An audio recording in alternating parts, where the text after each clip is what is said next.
Hello, Alex RC Freak here, coming at you with another video of my Arrma Kraton V3 upgrade series. As you know, this is brand new to me. I've never owned an Arrma vehicle. I don't know their durability.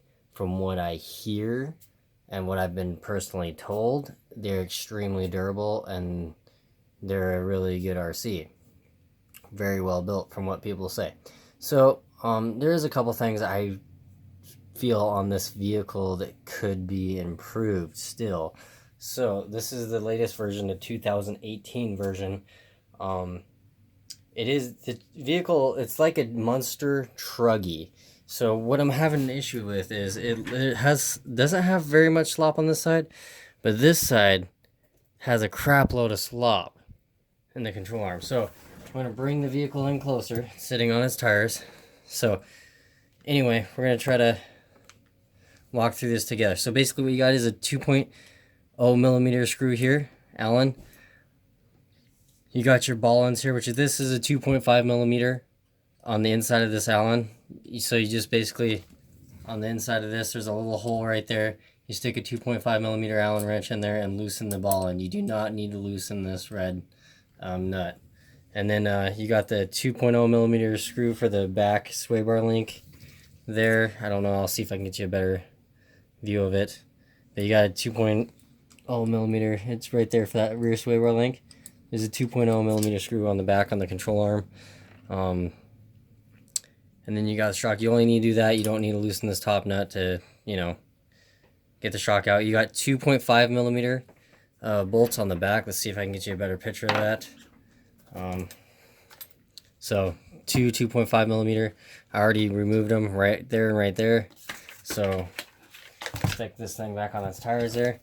And then you have 2 millimeter screws right here and right here to get the bumper off, that you'll need to take off to get this front bumper off, to get this front tie bar out of the way, which is this red piece right here. If you don't know, what's this red piece right there? So, and then you need to have access to get these hinge pins, because this front bumper keeps these hinge pins in. Now if you notice on my truck, let's see if I can get you a better view here. Oops, sorry, I just dropped the camera there. So look at how this thing is sitting nice and tight. Look at how there's a gap there. Look at that. There's a little bit of a gap. So just something to note. And then also you can see it perfectly in this. See this grub screw right there, where that my Allen is pointing to, right there. You got to make sure to put that in the lower control arms on the new ones. What I'm doing today is replacing the left and the right side front control arms to RPM. You can't go wrong with RPM. Anything 8 scale or smaller, RPM knows how to make. Anything bigger than 8 scale, RPM plastic just isn't the best, in my opinion. But anyway, so basically what I got here is 2 packages right here. Bam. So anyway, the part number for both of them is part number RPM 81482. That number again is 81482. Okay, you'll need 2 packages. They do not say, that I can see, a right or a left. So RPM has made them, it doesn't matter. You can put them on either side, either or. But yeah, this is the control arms. It has 2 mounting positions, which is kind of nice. The stock ones only have 1. It's kind of nice that they did that for you.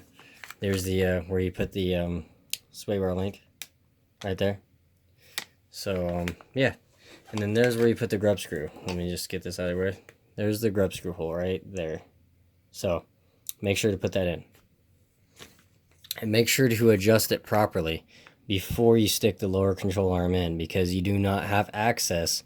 Once this upper control arm is on, you do not have access, at least in stock configuration, to adjust this grub screw. So maybe with the RPM, with this big hole opening right here, you have access. I don't know, we'll see. So let me open up these packages and get the control arms out, and I'll be right back with you.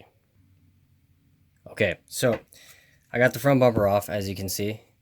And this is how it's made. It has this little guide in here that goes underneath right in here. in between these two bolt holes go right there. So this was extremely tight. I had to pry it off actually. I had to get in behind here with a flathead and gently push it like that on both sides and work it back and forth. And it came off. And this is your front tie bar. It's pretty thick. That's like 5 millimeters thick right there. So that's pretty thick. I had some oil or something on it. But yeah, that's pretty thick. It's stamped metal. As you can tell, it's stamped metal. It has all this like little stuff in there from being stamped. It's not nice CNC machined. So anyway, but yeah, this is it. Sometimes these can get bent if you're in an accident or a crash, so it's good to check on these. Pretty thick, actually, to my surprise. But also, these are the screws that go right in here into the front bulkhead for the diffs, and they are tapered. As you can tell, this has a little bit of a taper to it. So let me set these aside there. I'm going to loosen these screws on the side, take out these hinge pins here, flop the shocks, move the pillow balls out, and see if we can replace it. So, alright, just I want to make a quick note here. See this little black washer right here? It goes over the bottom lower control arm. Make sure to put it on there. It's a spacer to make sure you get your camber right. For the people that, you know, just get started in the hobby, they just bought one.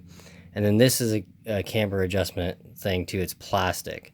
Make sure that you put this one up top and the fully round one, which is this one, fully round one, on the bottom. Just a quick note, something to seriously note. Yeah, I'm gonna continue taking this thing apart. This is a CVD style. It's always a good idea to make sure that there's not a lot of dirt buildup in here. These are steel bearings. They are not rubber seal bearings. That's one thing that Arrma completely failed on, in my opinion, just to state a fact. But yeah, these bearings definitely ain't super high quality bearings, but you know, it is what it is. You can always put a bearing kit in it. Avid RC makes some good ones. But yeah, so I'm going to remove this. This 2.0 millimeter Allen on the back of the control arm there.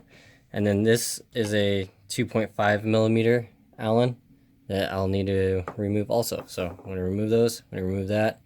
And I'll come back. Also, these plastic camber spacers, these go on the back of the control arm towards the rear of the vehicle. So this is the back of the control arm. These two spacer clips go towards the back. Make sure that you do that right, because if you don't, your camber will be off. So anyway, yeah, this is the front one. This one goes right in front of the control arm right here. It sits right there against it. So that way this thing is spaced correctly far, you know, back and forth. Just a quick note, do not lose them. If you get in an accident with these spacers that are open on the bottom, you want to make sure to get some as extra parts, because it would be a really good idea. Just stating that, so you know, if you're new to the hobby, or you know, maybe just didn't know. So anyway, you do not need to take off the steering toe link, which I will need to be adjusting because the toe is way off on this vehicle. But yeah, this is the pillow ball. I'm going to loosen this pillow ball from this one. There's a little link camber thing right there. Make sure you do not lose that.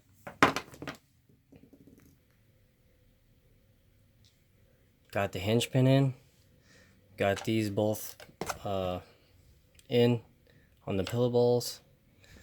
Made sure I did not lose that camber washer or clip, and then the washer on the bottom. So anyway, this is going to be the fun part. This is putting these little camber pieces right here in right here. Now remember, these two pieces go towards the back. The thick one goes in the front.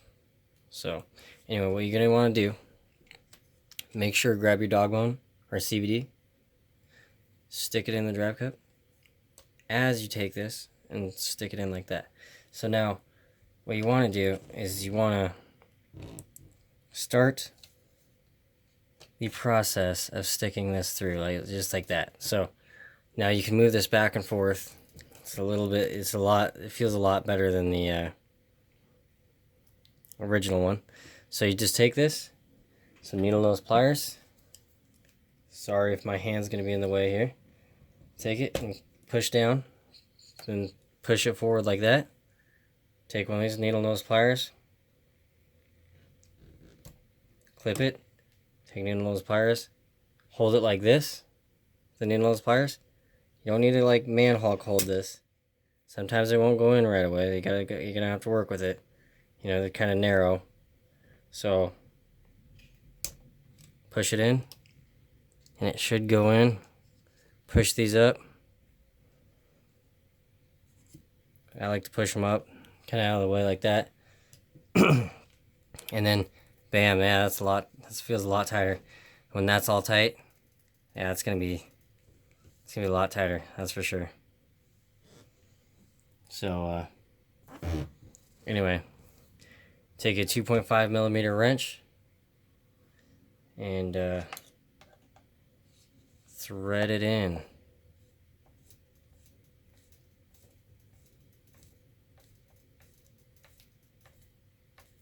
Let's do it until it gets snug.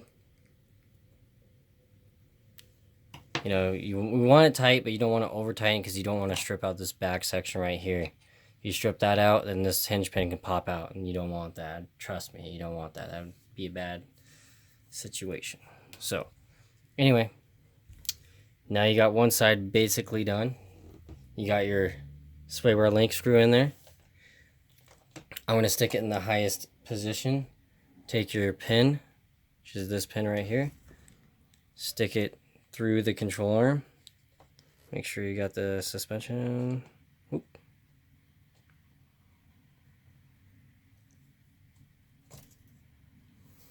Then you grab your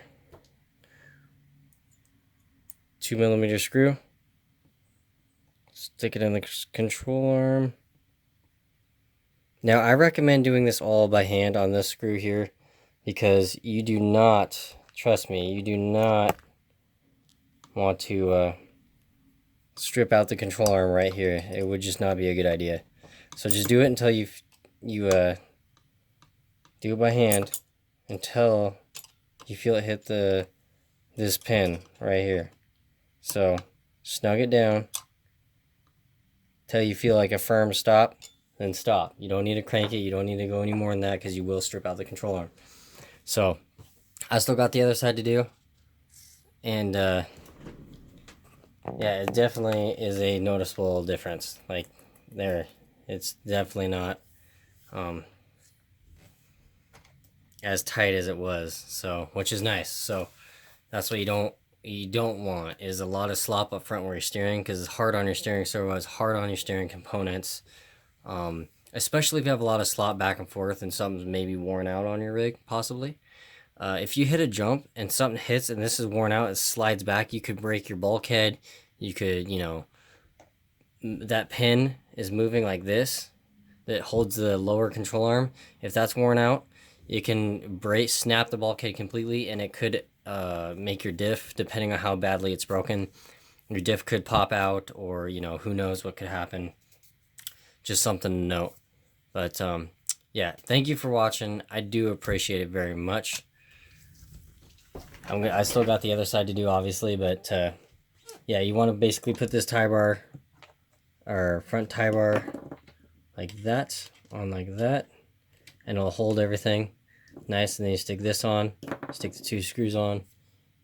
You know what, heck, let me do the other side. So let me pause it and get everything unbolted, and I'll do the other side, and I'll come back. Alright, so got most of it together. Just gonna stick this hinge pin through here like that. Stick it through here. Use your wrench, 2.5 millimeter. Screw it in by hand. As you can tell, the plastic's still brand new, and it's really tight. Want to make sure it's right. Sorry about if my head was in the way there. Alright, so take your 2.5 millimeter wrench, stick it on the ball, make sure you have your camber little thing right there, and see if I can get you a better picture. There we go. Now make sure your axle is popped in your drive cup and your differential, or starting to. You may have to give it a little bit of a push, get it started. Make sure it's lined up, so that way when you start threading it in, it will work.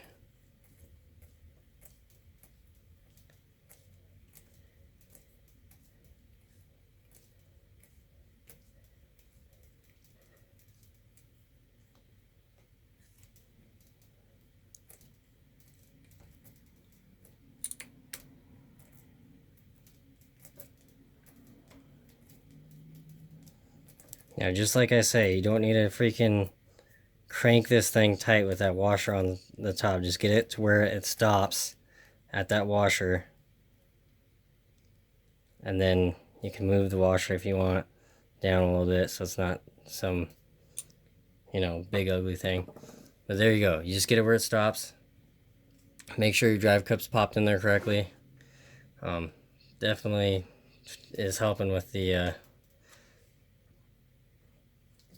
make sure your camber shims are in there correctly. The solid one up front, take it, pop it like that, push it forward. The two shallower ones go in the back. So just take this, push this down just like that. Take this one. You can do it by hand too. There you go, push it down just like that. Oh, that one didn't go quite in all the way. There we go, that one went in. There you go, yeah. Alright, so take your shock, stick it in the lowest or closest hole. The inner hole is going to give you the most ride height. The outer hole will lower the vehicle down just a smidge. So, like you'll need a 2.0 or 564 Allen wrench or a T Allen, whatever you want to use. And just get it down to where it's snug.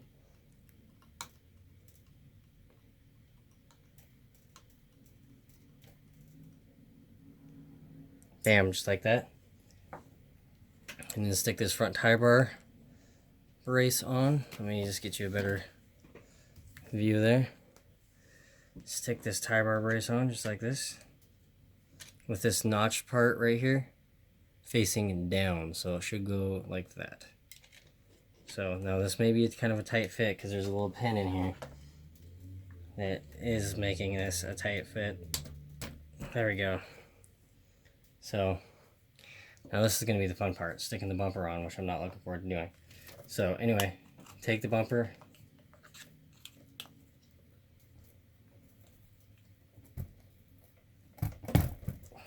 yeah, I'll pause it and come back.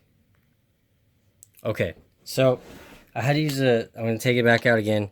You need a flathead, and you need to pry this. You need to stick it in here and turn out. See how that this tab is moving up just a slight bit? So what you do is you take it to make this go on easier, pry up on it just to get it started. Once it's started, it'll pop right in just like that. That's literally how easy it is to pop in. So bam. So you got is 2.5 millimeter screws that go in the bottom, and then you got the 2 millimeter tapered flathead screws that go in right here. So I'm gonna stick those on and I'll be right back. Alright, the front's a little bit more invasive. I got it together. The suspension works nice and smooth. There's no slop. Literally no slop at all. I like that. As you can tell, I need to adjust my toe because the toe's facing out. But yeah, that RPM definitely fixed the slop issue. So, and the suspension works nice and smooth, and it goes down like it should. It works like it should. Oops, sorry about that. But yeah, so this is basically what you need to do to perform this. And it fixes the front end slop. There's no slop now. So I feel like I can drive this thing without any issues. And that's a nice feeling. So I don't like slop in the steering, you know, especially for a 500-ounce steering servo. So that's going to be going in it. So anyway, thank you so much for everybody who is taking a few moments of their day or their time to watch my videos. Thank you so much for all the comments. I appreciate all the subscribers. Appreciate everyone.